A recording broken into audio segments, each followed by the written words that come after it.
Welcome students.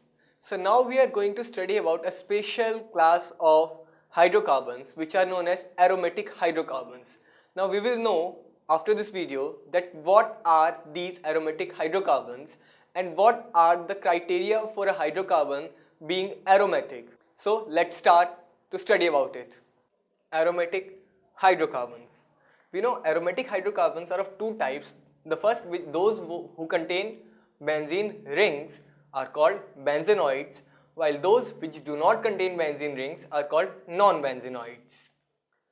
Now there are some examples. Benzene is obviously a benzenoid aromatic hydrocarbon. Toluene also contains benzene ring, so it is a benzenoid hydrocarbon, and so is the cumene or isopropyl benzene.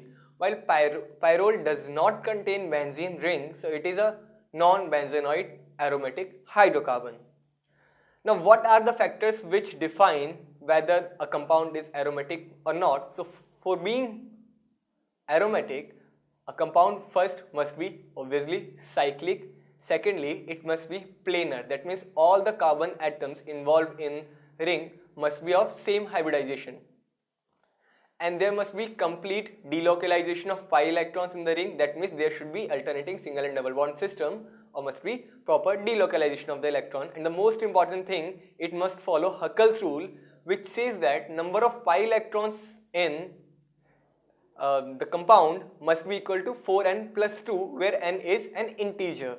Let's take an example of benzene ring. If 4n plus 2 is equal to, for this, if this is the number of pi electrons and the number of pi electron is 2, 4, 6.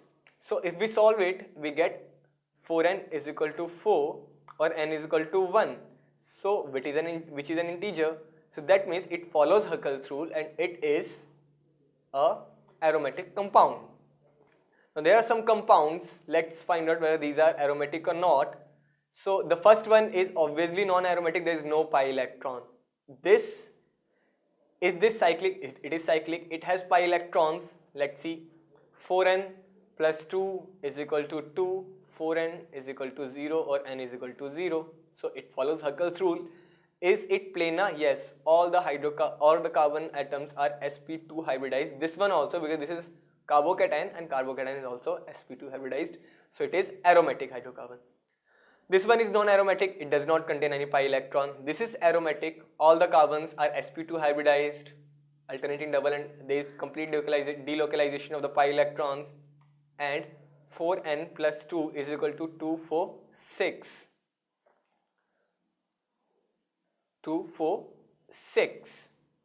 4n is equal to 4 or n is equal to 1. So it is aromatic. Similarly, benzene is aromatic with 6 pi electrons. So is the naphthalene with 10 pi electrons, and similar is the anthracene with 14 pi electrons. These all are aromatic. Now the structure of benzene, we know benzene is a very famous aromatic hydrocarbon which we mostly use in our organic chemistry. Its structure is C6H6. This is its structure.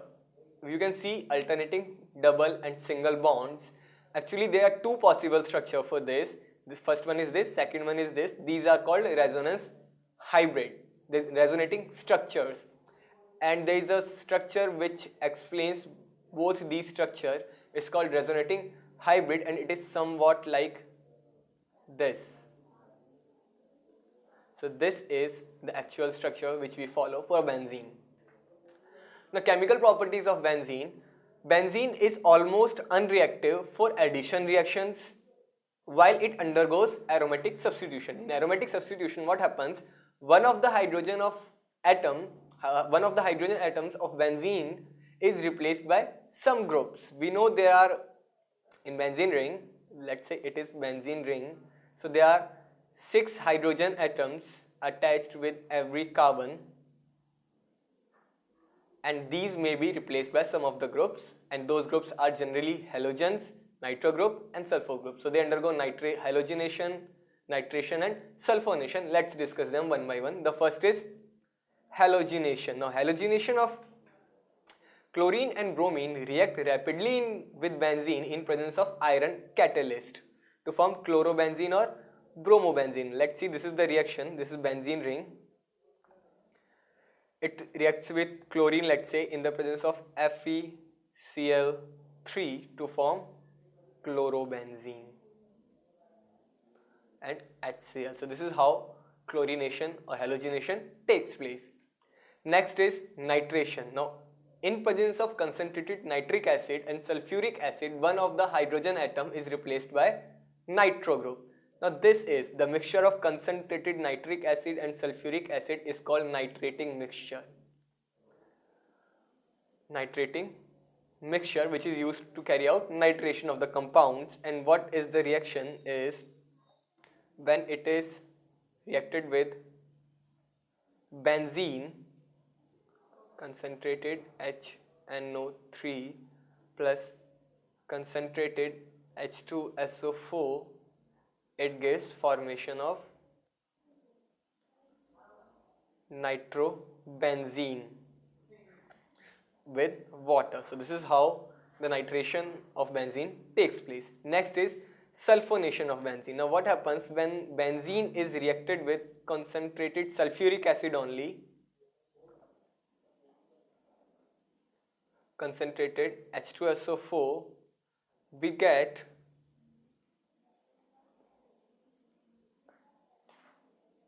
SO3H, or this is called benzene sulfonic acid.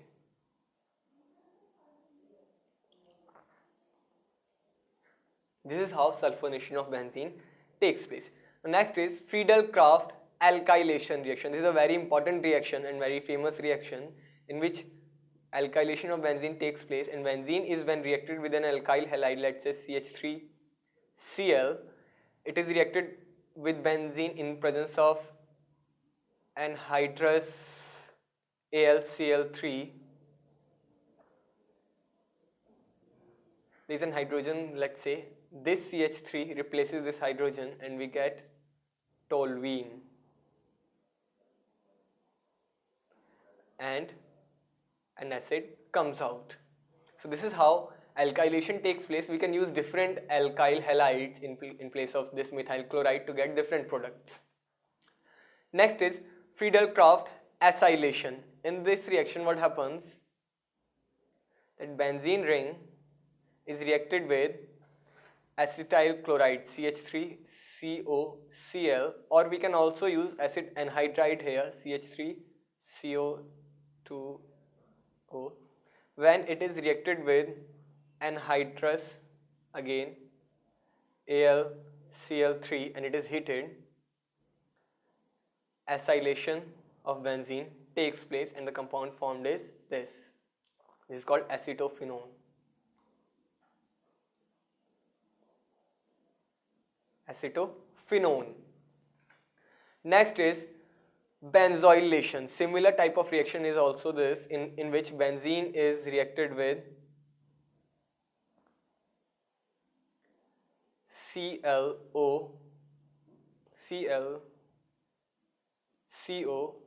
let me write it properly. It is actually this compound, let's say benzene COCl. When they are reacted again in presence of obviously anhydride AlCl3, we get a compound like this, C double bond O. This is called benzophenone. Benzophenone. Next is carboxylation. And in carboxylation, this benzene ring is reacted with CO2 in the presence of, yes, obviously, anhydrous AlCl3, and we get benzoic acid, and this reaction is called carboxylation of benzene. Next is formylation of benzene. In this, what we do, that we react benzene with mixture of CO and HCl, or we can also use mixture of HCN with HCl. When it is reacted with in the presence of AlCl3 again, anhydrous AlCl3, we get CHO, benzaldehyde, and this is also known as Gattermann-Koch reaction.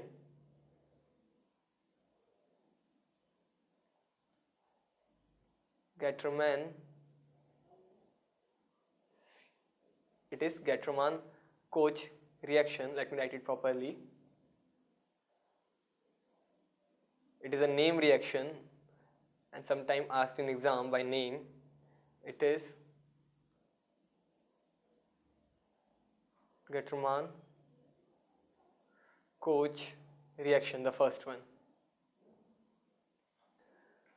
Next are addition reactions, which are obviously not so often in case of benzene because it is not so reactive toward addition reactions. But these are here. What are these? The first may be, yes, obviously it would be hydrogenation, in which hydrogen gas is passed over the benzene ring in presence of nickel as a catalyst, and we get from benzene, which is an unsaturated hydrocarbon, and we get cyclohexane. Another addition reaction which is possible for the benzene ring is its chlorination, reaction with chlorine in UV light at almost 500 Kelvin temperature, and we get Cl here, Cl, another Cl, hexachlorocyclohexane. Now, directive influence of the group. Whenever a group is present over benzene, it directs the upcoming groups to some particular direction positions, and actually if this is a group present on benzene ring, so this position is called ortho positions, this is called para position, and these two positions are called meta positions with respect to this group. Now the group which directs the incoming group, if there is another group which want to attack this benzene ring which already contains a group, this group will direct that incoming group into some specific positions. If it directs that group to ortho and para positions, it is called ortho-para directing group. So the groups which direct the incoming group to ortho and para positions are called ortho and para directing groups. An example is OH group. In case of phenols, this OH group directs the incoming electrophile to ortho and para positions. Now why? Because actually in this phenol oxygen has two lone pairs of electrons which are involved in hybridization, involved in resonance along with the benzene ring, and because of which we get some resonating structure in which what we find that there is increased electron density at ortho and para positions, and because of which if an electrophile wants to attack this benzene ring, it will go definitely at that site where there is greater density of electrons, and that is ortho and para position because of this OH group. And this type of groups are called activating group. Why? Because these activate the benzene ring for the attack of electrophile by increasing the electron density at ortho and para positions. So they direct this group at ortho and para positions, as well as they activate the benzene ring for electrophilic substitution reactions. And there are some other groups other than OH which are ring activating or ortho-para directing, and these are NH2, NHR, NHCO, CH3, COCH3, CH3, C2H5. These all groups are ortho-para directing and also ring activating. Now some are meta directing, and these are those groups which direct the incoming group to the meta positions. Just like these are nitro groups, cyano groups, CHO, COR, COH, COR. These all are meta directing groups. And why? Let's have a look at the nitro. What happens? These also undergo hybridization with the benzene, and what they do, that they decrease the density at electron density at ortho and para positions. Now, if an electrophile wants to attack the benzene ring, it will not go at ortho and para position anymore because the electron density at those positions is very low because of these groups. So now it will attack at meta position, which is although not very electron rich, but it is at higher electron density as compared to ortho and para positions now. So these groups are also called group or ring deactivating groups. And why? Because the electron density at ortho and para positions is comparatively less than at meta positions. Hence, the electrophile attacks on comparatively electron-rich meta positions, resulting in meta substitutions. And now let's have a look at some examples. Now, first is, which of the following will be least reactive toward ring bromination using bromine water? And it is again electrophilic substitution reactions. So we know toluene has CH3 groups, nitrobenzene has NO2 group, chlorobenzene has Cl group, while aniline has NH3 group over benzene rings. And out of these four, only this one is ring deactivating group. So this one would be the least reactive one. Now question comes, cyclooctatetrene is not aromatic. Why? So first let's draw the structure of this compound. This looks something like this, or let me write it more correctly. It has one group here, then here, this. So this is the actual ring, somewhat like this, and it has alternating double and single bond system, one here, then at this position and at this position. So what is the reason that it is not aromatic? The first is, is it planar? Yeah, it is planar because all the carbon atoms are sp2 hybridized. It is ring, it has conjugated single and double bond system, it is planar. Then does it follow Huckel's rule, according to which it must has 4n plus 2 pi electron? Let's see, what is the number of pi electrons? 2, 4, 6, 8. So 4n is equal to 6, or n is equal to 6 by 4, which is not an integer. So for being aromatic, the number of n must be an integer. It must be on 0, 1, 2, 3, 4 or so on, not 4 by 6, which comes in points. So this is not aromatic because it does not have 4n plus 2 pi electrons. Now, which of the following would be most reactive toward electrophilic substitution reactions? Phenol, benzaldehyde, nitrobenzene or benzoic acid? Yes, phenol is OH group, benzaldehyde has CHO group, nitrobenzene has NO2 group, benzoic acid has COOH group. All these three are ring deactivating, only this one is ring activating. So this one would be the most reactive toward electrophilic substitution reactions. Students, in case you have any doubt in this topic, you can post that question in our discussion board. For that, all you need to do is to go to the home page of askIITians.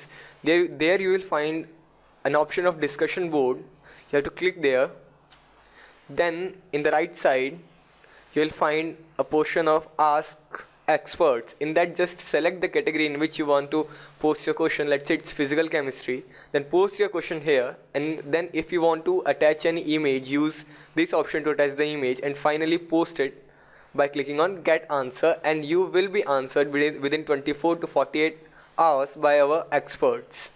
So now you know what are aromatic hydrocarbons, and in this topic you have to focus on benzene, structure of benzene, preparation of benzene, and the properties shown by benzene. This completes the chapter hydrocarbon. In this chapter, we started with alkane, then we moved to alkene and alkyne. We studied their preparation, properties, structure, and also the isomerism shown by them. Then we moved to aromatic hydrocarbons. For more videos on chemistry, physics, biology, and mathematics on askIITians.com, stay tuned.